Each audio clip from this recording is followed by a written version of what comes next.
Assalamu alaikum everyone. Today I'm going to teach you one useful grammar structure for your speaking. It's subject plus has difficulty plus verb ing. Translation: biror narsada qilishda qiynalmoq. Let's get into the examples. I have difficulty cooking Uzbek dishes. And my little sister has difficulty pronouncing some of the English words.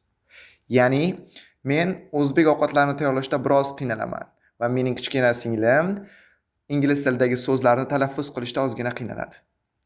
And as I said before, it's useful for speaking, especially for part 1. And let's get into this.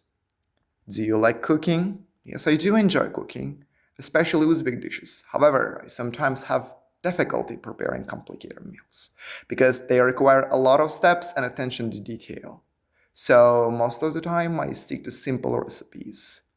Use it, save it, and follow for more.